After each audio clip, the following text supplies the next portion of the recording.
سے آرام آئے گا، لیکن جعلی ادویات نے یہ سارا معاملہ بھی ختم کر کے رکھ دیا ہے. مارکیٹ میں نیٹ والی ادویات موجود ہیں، خاص اس میں کہا جاتا ہے، اور وہ اتنی سستی میڈیکل سٹور والوں کو ملتی ہیں لیکن دیتی پوری قیمت پر ہے. جب ایک دوائی ہی جعلی ہے تو اس نے پھر مرض کو کیا ٹھیک کرنا ہے اور مریض نے کیا ٹھیک ہونا ہے؟ یہ اسٹیٹ کے جو ادارے ہیں ان کی فیلئر ہے. حالانکہ یہ اتنا گھناؤنا جرم ہے، جیلی ادویات بنانا اتنا گھناؤنا جرم ہے. میں سمجھتا ہوں ان کا سب کچھ ضبط کر لینا چاہیے، بڑی سخت سزائیں ہونی چاہیے. کچھ اور چیزیں ہمیں جاننے کی ضرورت ہے جن کا جاننا ہمارے لیے بے پناہ اہمیت کا حامل ہے. ہمارے جو کوالیفائڈ ڈاکٹرز ہیں یہ دور دراز علاقوں میں جاتے ہی نہیں ہیں، دے ڈونٹ گو دیئر. اور کرپشن کی وجہ سے بعض ایسے ہیں کہ جن کی ڈیوٹی پوسٹنگ وہاں لگ گئی، انہوں نے محکمے سے کسی بندے سے مکمکا ریلیونٹ بندے سے کر لیا، میں جاؤں گا نہیں، مجھے تنخواہ آدھی دے دیں، آدھی اس کے جیب میں جاتی ہے. یقین کریں ایسے کیسز موجود ہیں. اب ان بیچاروں کے کہ جو دور دراز علاقوں میں رہتے ہیں، جن کے پاس اپنی ٹرانسپورٹ بھی نہیں ہے کہ اور ٹائمز کے اندر وہ شہر کے اندر آ سکیں، ڈاکٹرز کی فیسیں پے کر سکیں، اب وہ بیچارے عطائیوں کے پاس نہ جائیں تو کیا کریں؟ ایک بات. دوسری بات، ہمارا جو کوالیفائڈ ڈاکٹر ہے، آپ کو 2 ادویات کی ضرورت ہے، آپ یقین کریں وہ 5 لکھ کے دے دے گا. اس نے ادویات بنانے والی کمپنیوں سے کمیشن لیا ہوا ہے، اس نے فارن وزٹس بھی کرنی ہے، اس نے جناب والا کار بھی لینی ہے، اس نے ماہانہ پیسے بھی لینے ہیں. آپ کو 2 ادویات کی ضرورت ہے اور 5 لکھ کے دے دے گا. اور بھی بات سنیے گا، سالٹ ایک ہی ہوتا ہے. ایسے ہی ہے. کم پیسوں والی میڈیسن بھی مل جاتی ہے، زیادہ پیسوں والی بھی مل جاتی ہے. وہ زیادہ پیسوں والی پرسکرائب کرے گا، اس لیے کرے گا کہ کمیشن جو ہے کم پیسوں والا، جو کم پیسوں میں جو وہی سالٹ دے رہا ہے، یہ سالٹ ہوتے ہیں، اسی سالٹ کو اگر کوئی جو فارمولا ہوتا ہے، اگر اس کو ایک کم پیسوں میں بیچنے والی کمپنی بھی مہیا کر رہی ہے لیکن وہ کمیشن چونکہ کم پیسوں میں دے رہی ہے، وہ کمیشن نہیں دے پائے گی، وہ بھاری پیکیجز ہمارے ڈاکٹرز کو نہیں دے پائے گی. میں سمجھتا ہوں کہ ہمارے تمام تر شعبوں کے اندر بگاڑ اور زبردست قسم کا ہے، اور یہ جو لوگ ہیں یہ تو انسان کی جانوں سے کھیل رہے ہیں. خدارہ ہماری جو حکومت ہے، وہ ہمارا جو محکمہ ہے، 2 چیزیں جو ہیں ان پہ قطعاً کوئی کمپرومائز نہیں کرنا چاہیے. پہلا سسٹم آف جسٹس ہے اور دوسرا یہ ہیلتھ کا ڈپارٹمنٹ. خیر صاحب، ابھی جیسے درویش صاحب اداروں کی بات کر رہے ہیں، ذمہ دار لوگوں کی بات کر رہے ہیں، تو ہیلتھ اتھارٹی موجود ہے. ڈرگ انسپیکٹر کا اس حوالے سے بڑا اہم رول ہوتا ہے، فیلڈ میں جا کے میڈیکل سٹور کو چیک کرنا، وہاں پر کون سی ادویات موجود ہیں اور کیا ہو رہا ہے، یہ اس کی ذمہ داری ہے. تو آپ کیا سمجھتے ہیں کہ وہ اپنا کام صحیح طریقے سے کر رہے ہیں؟ نہیں جی، یہی تو ابھی ہم ادھر کیا رونا رو رہے ہیں جی، یہ دانیال صاحب محکمانہ ناانصافیاں، یہ سارا ایک بالکل سارا سسٹم ہی، وہ جب ہم کہہ رہے ہیں کہ یہ بدبودار اور دفن زدہ ہو گیا تو اس کا مطلب یہی ہے کہ کوئی بھی جو ہے نا ادارہ، جس کی بھی کوئی اتھارٹی ہے، ذمہ داری ہے، وہ مس یوز آف اتھارٹی، تو یہ ایک فیشن بن گیا ہے اس ملک میں. تو یہ آپ 75 سالوں میں دیکھ لیں، مس یوز آف اتھارٹی ہے کہ آج ہم یہ دن دیکھ رہے ہیں اور عام آدمی بری طرح سے متاثر ہو رہا ہے. تو بہرحال یہ ہمیں توقع رکھنی چاہیے کہ اب یہ، کیونکہ قانون قدرت بھی ہے، تو یہ ایک اللہ کرے کوئی ایسی صورتحال پیدا ہو، اور یہ کم از کم جو جس کی ذمہ داری، آپ یہ دیکھیں پوری ہیلتھ اتھارٹی، آپ جس طرح فکر کر رہے ہیں، پورا ایک PDO بیٹھے ہوئے ہے، چیف ایگزیکٹو ہیلتھ اتھارٹی،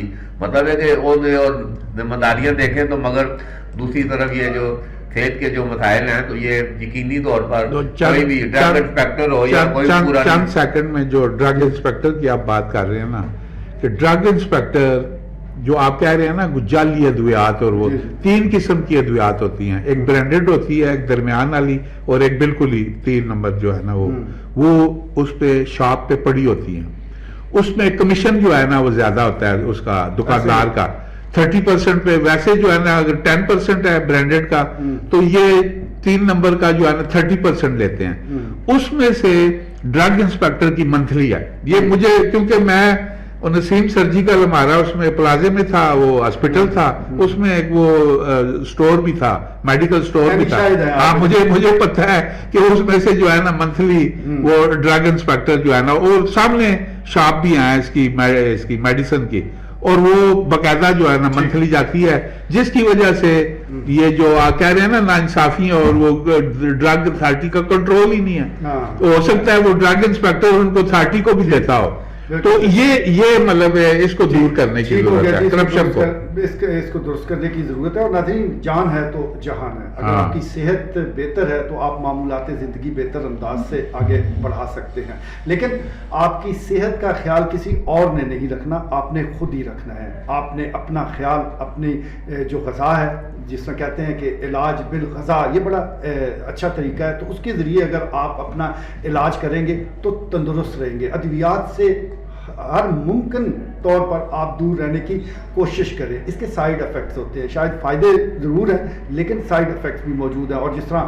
جراثیم کش ادویات کا ہم نے انٹرو میں ذکر کیا تو یہ بڑا اہم معاملہ ہے. یہ گھر گھر کی بات ہے. وہ کہہ سکتے ہیں کہ کہانی گھر گھر کی ہے، کیونکہ ہر گھر میں یہ اسپرے پڑے ہیں. لیکن اس کو استعمال کیسے کرنا ہے، اس کو بچوں سے دور کیسے رکھنا ہے، اسپرے کب کرنا ہے اور کتنی دیر بعد آپ نے روم میں داخل ہونا ہے، شاید اس کا ہمیں اندازہ نہیں ہے، اس کا ہمیں پتہ نہیں ہے، اور اس خطرے سے بھی ہم آگاہ نہیں ہیں. تو اس سلسلے میں بہت احتیاط کیجئے. جب بھی آپ ان ادویات کا، جراثیم کچھ ادویات کا استعمال گھروں میں کرتے ہیں تو ممکنہ حد تک خود باہر رہیں. اور جب آپ نے ایک مقررہ ٹائم کے بعد گھر میں داخل ہونا ہے، کھڑکیاں دروازے کھول دیں. کافی دیر کے بعد اگر آپ گھر میں داخل ہوں گے تو پھر تو اس کا فائدہ ہے، ورنہ اس کے نقصانات بہت سے ہیں. آج کے لیے اتنا ہی. اجازت دیجیے. اللہ نے کے بعد.